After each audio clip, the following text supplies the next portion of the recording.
we're going to head over to our feedback station. And Katie. All right. Thank you, April. Mr. President, as you can probably see on the screen there, we've had almost 15,000 tweets since we went live, so a lot of great interaction. And now we're moving on to an issue that we've heard a lot about from our Twitter audience, and that is Sudan. Mr. President, the January referendum in Sudan could lead to an outbreak of war. How will you prevent this? Well, first of all, this is an example of where young people have taken the lead. Sudan is where the genocide in Darfur took place.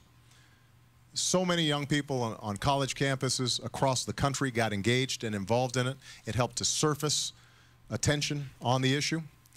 And I actually think that the previous administration did some good work on this in helping to broker a peace deal between northern Sudan and southern Sudan. That's one conflict.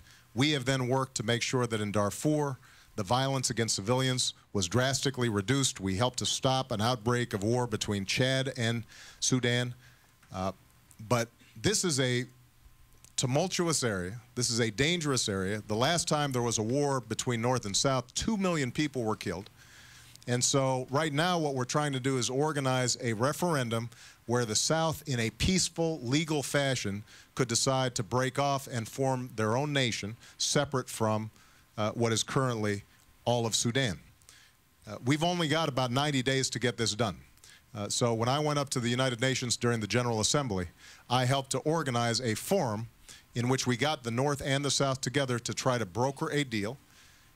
I've got Hillary Clinton, my UN ambassador Susan Rice, Special Envoy General Scott Gration, all working together.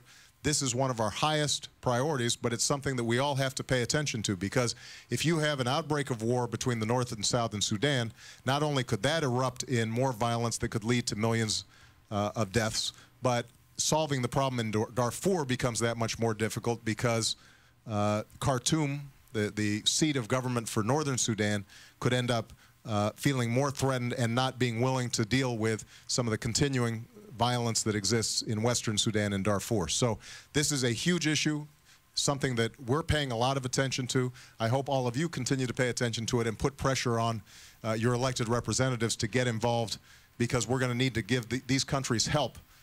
And it's important for us to prevent, by the way, these wars, not only out of charitable reasons, but also out of self-interest. Because if war explodes there, it could have a destabilizing effect that creates more space for terrorist activity that could eventually be directed at our homeland. It's certainly a very difficult situation. Thank you.